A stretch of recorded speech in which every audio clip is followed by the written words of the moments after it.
स्वागत है दोस्तों आपका फिर से एक नए वीडियो में। तो दोस्तों आज के इस वीडियो में हम बात करने वाले हैं ब्राइटकॉम ग्रुप लिमिटेड के बारे में, बीसीजी के बारे में। तो चलिए दोस्तों वीडियो को शुरू करते हैं। अगर आपने चैनल पे पहली बार विजिट किया है तो चैनल को सब्सक्राइब जरूर कर लीजिएगा और नोटिफिकेशन बेल का आइकन भी प्रेस कर लीजिएगा। आपको इस चैनल पर शेयर मार्केट से रिलेटेड लेटेस्ट वीडियोज़ मिलती रहती है और बीसीजी से रिलेटेड जब भी कोई भी अपडेट आएगी बिल्कुल आपको इस चैनल पर मिल जाएगी। देखिए दोस्तों, यहाँ पर जो ये वीडियो मैं बना रहा हूँ ये काफ़ी इंपॉर्टेंट वीडियो है और यहाँ पर मैं थोड़ा जल्दी बताऊँगा क्योंकि वीडियो यहाँ पर थोड़ी लंबी होने वाली है और काफ़ी इन्फॉर्मेटिव होने वाली है। देखिए यहाँ पर दोस्तों आपको पता होगा, मैंने वीडियो बना करके बताया भी था कि मिस्टर सुरेश रेड्डी जी ने यहाँ पर जो है एक बिजनेस टीवी चैनल यानी कि CNBC TV 18 में यहाँ पर जो एक इंटरव्यू दिया था कुछ दिनों के पहले, जिसके ऊपर मैंने वीडियो बना करके बताया था। वहाँ पर उनसे काफ़ी सारे सवाल किए गए थे जिनका उन्होंने जवाब भी दिया था। तो उसको लेकर के वहाँ पर कंपनी को भी समझ में आया कि मार्केट जो है उसको कुछ संदेह की दृष्टि से देख रहा है। BCG का जो रेवेन्यू अचानक कितना बढ़ रहा है या पेनी स्टॉक था अचानक कितनी तेज़ी क्यों आई है इसको लेकर के। तो उन्होंने यहाँ पर जो है सारी बातें जो उन्होंने यहाँ पर बताई थी, जो भी उनसे सवाल किए पूछे गए थे, सब कुछ को क्लियर करने के लिए कुछ फैक्ट्स यहाँ पर रखे और डिटेल जो भी जानकारी थी वो उन्होंने एक्सचेंज को सबमिट किया, वो मैं आपको इस वीडियो में बताने वाला हूँ। यहाँ पर आप देख सकते हैं 17 फरवरी को उन्होंने बताया था और मैंने कल ही बताया था कि काफ़ी कुछ बताया, तो इसके ऊपर एक सेपरेट वीडियो मैं आज की डेट में बनाऊँगा।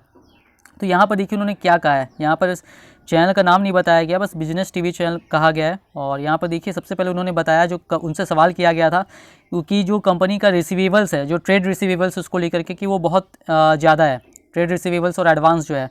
और तो उन्होंने मिस्टर सुरेश रेड्डी जी ने बताया था कि इस सेक्टर में ऐसा चलता है क्योंकि यहाँ पर जो पेमेंट होता है वो 3 से 4 महीना 90 to 120 डेज़ थोड़ा डिले चलता है, जिसकी वजह से यहाँ पर रिसीवेबल्स जो है वो थोड़ा ज़्यादा हो जाता है। और उन्होंने ये कंपेयर करने के लिए, ये बताने के लिए उन्होंने यहाँ पर कंपेयर करके ये बताया हुआ है और कंपेयर उन्होंने किया है BCG का द ट्रेड डेस्क से, जो TTD कंपनी है, अमेरिकन कंपनी है, उससे यहाँ पर कंपेयर करके बताया। देखिए यहाँ पर यहाँ पर जो है ये ट्रेड डेस्क का सारा कुछ है और यहाँ पर BCG का है। तो सबसे पहले मैं ट्रेड डेस्क का दिखाता हूँ आपको। देखिए ट्रेड डेस्क का जो 2020 है उस वक्त जो उनका रिवेन्यू था वो 836 मिलियन अमेरिकी डॉलर था। और जब 836 मिलियन अमेरिकी डॉलर उनका रिवेन्यू था तब उनका रिसीवेबल्स कितना था, ट्रेड रिसीवेबल्स देखिए 1584 मिलियन US डॉलर। तो समझ सकते हैं रिवेन्यू के लगभग डबल था। तो समझ सकते हैं कि कितना रिसीवेबल्स इस सेक्टर में होता है। अभी उसी तरीके से 2021 की बात करेंगे तो उनका रिवेन्यू 1196 मिलियन अमेरिकी डॉलर हुआ और रिसीवेबल्स देखिए लगभग यहाँ पर लगभग 90% के आसपास तो उछाल है और 2021 के आसपास यहाँ पर रिसीवेबल्स था उनका। तो समझ सकते हैं कि रिवेन्यू से लगभग दोगुने के आसपास 80-90% ज़्यादा यहाँ पर रिसीवेबल्स है। तो देख सकते हैं आप किस तरीके से रिसीवेबल्स इतना ज़्यादा होता है। आप ब्राइटकॉम ग्रुप का कंपेयर कर लीजिए।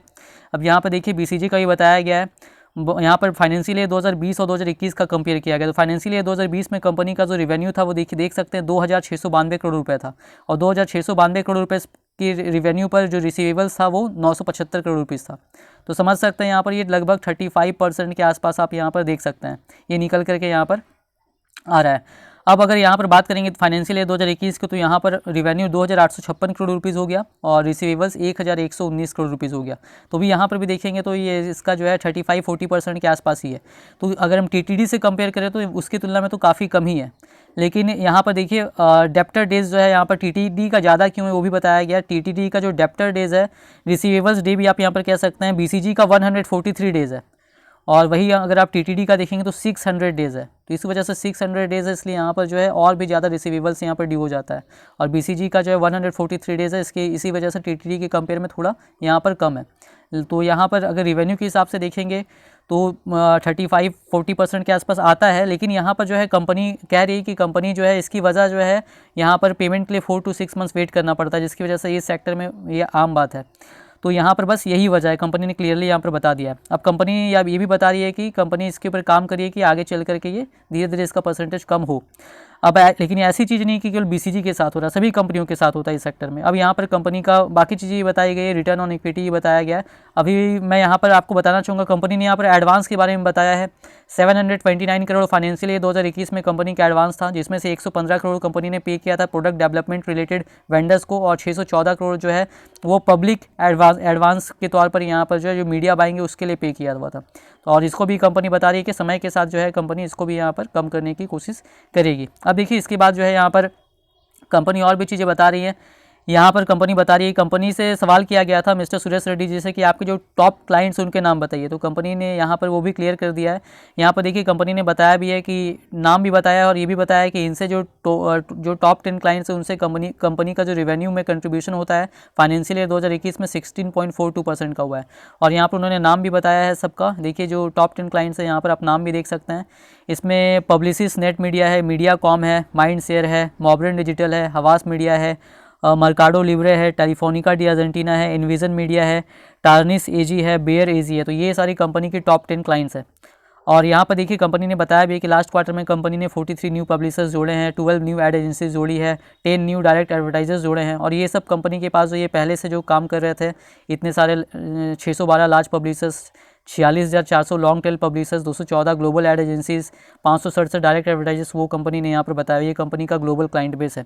अब देखिए इसके बाद कंपनी यहाँ पर बता रही है कि कंपनी ने जो अपना यहाँ पर जो ग्रोथ रेट जो आगे हो सकता है उसको वही बताया कंपनी ने कि किस तरीके से कंपनी का ग्रोथ रेट यहाँ पर बढ़ रहा है। देखिए यहाँ पर कंपनी ने बताया कि फाइनेंशियल ईयर 2021 से कंपेयर किया है, जो अभी फाइनेंशियल ईयर 2022 का 3 क्वार्टर का रिजल्ट आया यानी कि 9 महीना जो इस साल का रहा है उसका कंपेयर किया है। यहाँ पर देखिए फाइनेंशियल ईयर 2021 में टोटल रेवेन्यू था 2155 करोड़ रुपीज़ और अभी के इस साल के 9 महीने में ही ये बढ़ करके 3778 करोड़ रुपीज़ हो चुका है। तो समझ सकते हैं इस साल किस तरीके से कंपनी का यहाँ पर रेवेन्यू में जंप आता हुआ नज़र आ रहा है। अब एक क्वार्टर का तो बाकी है, 9 महीनों में ही यहाँ पर पिछले साल के टोटल रेवेन्यू को पार कर चुकी है कंपनी। और यहाँ पर अगर अभी तक का ग्रोथ रेट कंपेयर करें तो ये 75.21% का ग्रोथ रेट यहाँ पर नज़र आ रहा है। और ये सब जो है इसकी वजह जो है जो कंपनी इतने दिनों से जिस स्ट्रेटजी पे काम कर रही थी वो फाइनली अब आ करके यहाँ पर जो है रिजल्ट उसका कंपनी को अच्छा मिलना शुरू हो चुका है। इस साल के रिजल्ट से यहाँ पर वो नज़र भी आ रहा है। और जिस तरीके का पैंडेमिक के बाद कंपनी बता रही है कि जो बिजनेस है, जो पूरा सेक्टर ही है, वो जितनी तेज़ी से बढ़ रहा है, जिस लेवल से वो पहले कभी नहीं देखा गया, इतनी तेज़ी से बढ़ रहा है। और यहाँ पर उन्होंने बताया भी कि इसी तरीके से एडटेक कंपनी की अगर आप दुनिया भर की बात करें तो ग्लोबल मोमेंटम चल रहा है फिलहाल डिजिटल एडवर्टाइजिंग और मार्केटिंग की तरफ और जिसका फ़ायदा यहाँ पर एडटेक की सभी कंपनियों को मिल रहा है। ऐसा नहीं कि केवल बीसीजी को मिल रहा है, बाकी कंपनियां भी अच्छा यहाँ पर कर रही है। और यहाँ पर देखिए उन्होंने बताया भी है कि ऑडिटेड जो रिजल्ट के बारे में बात किया गया तो उन्होंने बताया भी कंपनी की दुनिया भर में 25 से ज़्यादा 25 सब्सिडरीज़ हैं और सबका जो ऑडिट है वहाँ की जो लोकल जो ऑडिटर होते हैं उसके हिसाब से किया जाता है जहाँ पर भी सब्सिडरीज़ है। और जो ग्लोबल कॉन्सोलिडेटेड टैक्स रेट है कंपनी का 27% के आसपास है। और कंपनी ने यहाँ पर बताया भी है कि कंपनी का जो रेवेन्यू आता है उसमें कंपनी ने बताया भी है कि जो इजरायली सब्सिडरी है जिसका नाम OMS है उससे सबसे ज़्यादा आता है 39.24%। जो कंपनी का टोटल बिजनेस है उसमें से 39.24% जो इजरायली सब्सिडरी है। उन्होंने इंटरव्यू में बताया भी था कि इजराइल से उनका बिजनेस ज़्यादा आता है, इससे आता है। और इसका जो ऑडिट है ये EY करती है जिसका नाम अर्न्स एंड यंग भी के नाम से भी इसको जाना जाता है। अब देखिए इसके अलावा जो इंडिया में जो होता है वो इंडियन ऑडिटर्स के द्वारा किया जाता है, जो इंडिया का बिजनेस है उसकी। और उनको जो इंडियन ऑडिटर्स है उनको बाहर अलग अलग सब्सिडरीज़ के वहाँ के लोकल करते हैं तो उसके बारे में उनको जानकारी नहीं होती है वहाँ के ऑडिट के बारे में। अब देखिए यहाँ पर जो है उन्होंने यहाँ पर जो है बताया भी है जो कंपनी का टॉप 5 जो सब्सिडरीज से जो ज़्यादा रेवेन्यू यहाँ पर जनरेट करते हैं उसका परसेंटेज ही बताया है कंपनी ने। जो OMS है इजराइल का वहाँ से 39.24% रेवेन्यू आता है फाइनेंशियल ईयर 2021 के हिसाब से बताया जा रहा है। FDM जो है USA का वहाँ से 11.81% रेवेन्यू आता है। ड्रीम एड अर्जेंटीना से 8.56% का आता है। डियोमे जो है USA का है ये भी 8.02% आता है। IE USA का ही है, यहाँ से 4.65% आता है। और बाकी सब्सिडरीज सभी का मिला करके 27.70% आता है। अब इसके बाद देखिए यहाँ पर कंपनी ने बताया भी है जो कंपनी बता रही है कि नेम चेंज के बारे में सवाल किया गया था तो यहाँ पर उन्होंने डिटेल में बताया कि कंपनी 20 सालों से ज़्यादा टाइम से काम कर रही है इंटरनेट टेक कंपनी के तौर पर। और जब इस बीच कंपनी ने बहुत सारे बदलाव देखे हैं और यहाँ पर वो बता रही है कि नाम चेंज जो है टेक कंपनी में नाम चेंज कर लिया तो उसकी कोई वजह रही है। ऐसा नहीं कि केवल BCG नहीं की, अभी उन्होंने एग्जाम्पल भी दिया कि भाई रिसेंटली फेसबुक ने अपना नाम मेटा कर लिया। तो इसका मतलब नाम चेंज करने से कंपनी ख़राब थोड़ी हो जाती है, कुछ वजह रही, उनको समय के हिसाब से सही लगा इस वजह से किया। तो रीज़न उन्होंने कहा कि सही होना चाहिए, उन्होंने रीज़न भी बताया। उन्होंने बताया कि कंपनी ने जब काम स्टार्ट किया था 1998 में तो USA greetings.com के नाम से शुरू किया था, ग्रीटिंग्स कंपनी थी। उसके बाद कंपनी ने एडटेक डिजिटल मार्केटिंग कंपनी के तौर पर 2001 से काम करना शुरू किया और अपना नाम वाइब्रेंट कर लिया। उसके बाद कंपनी ने 2010 में जो है अपना बड़ा बिजनेस बढ़ाने के लिए ग्लोबली लाइकोस का यहाँ पर जो है परचेस किया था। और लाइकोस बहुत बड़ा ब्रांड था उस वक्त, इंटरनेट ब्रांड, तो उनको लगा कि इस नाम का फ़ायदा मिलेगा, इस वजह से उन्होंने किया था। इस वजह से उन्होंने अपना नाम चेंज करके फिर लाइकोस में गए। लेकिन लाइकोस के ट्रांजैक्शन में यहाँ पर जिस कंपनी से उन्होंने ख़रीदा था, जो कोरियन कंपनी थी जिसका नाम उन्होंने यहाँ पर नहीं बताया लेकिन डॉम नाम है उसका, तो उसके साथ यहाँ पर केस हो गया था। तो 2018 में यहाँ पर जो फैसला आया और BCG का कहना है कि उसके साथ जो भी इशू था वो अभी करंटली रिजॉल्व हो चुका है। तो इस वजह से फिर उन्होंने लाइकोस का नाम यूज़ करना हटा दिया और फिर ब्राइटकॉम ग्रुप नाम कर लिया। तो बस उन्होंने कहा है कि कुछ रीजंस रहे हैं, ऐसा नहीं कि जानबूझकर कंपनी नाम चेंज कर रही है, और सब कुछ उन्होंने यहाँ पर क्लियर भी कर दिया है। अब देखिए कंपनी यहाँ पर बता भी रही है कि जो डिविडेंड पे आउट है उसके बारे में भी कंपनी यहाँ पर बता रही है।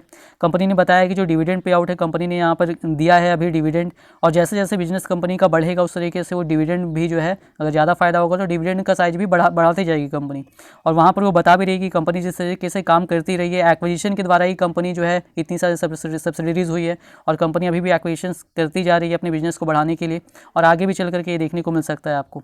और यहाँ पर वो बता भी रही है कि जो यहाँ की जो पेरेंट कंपनी जो इंडियन कंपनी है स्टैंड लोन बेसिस पे देखें तो अभी वो छोटी कंपनी है, और इसका जो रेवेन्यू है कंपनी के टोटल रेवेन्यू का देखेंगे तो स्टैंड लोन बेसिस पे केवल 365 करोड़ आता है, और जो कंपनी का टोटल कॉन्सोलिडेटेड रेवेन्यू है सारे सब्सिडीज़ को मिला करके वो 2855 करोड़ रुपीज़ का रहा है फाइनेंशियल ईयर 2021 में। तो जो इंडियन सब्सिडरी है वहाँ यहाँ इंडिया की जो कंपनी है यहाँ पर भी वो अपना जो बिजनेस उसको यहाँ पर बढ़ा रहे हैं, धीरे धीरे बढ़ रहे हैं, आगे चल करके आपको नज़र आएगा। और एडटेक का सेक्टर काफ़ी अच्छा कर रहा है, तो उनको पूरी उम्मीद है कि ये और भी अच्छा यहाँ पर होने वाला है। अब वो बता भी रहे हैं कि अगर आप देखेंगे टेक कंपनीज़ में, तो टेक कंपनीज़ में बहुत ज़्यादा डिविडेंड पे आउट किसी भी कंपनी का नहीं होता है जब तक कि वो एक मैच्योर बिजनेस स्टेज तक ना पहुँच जाए।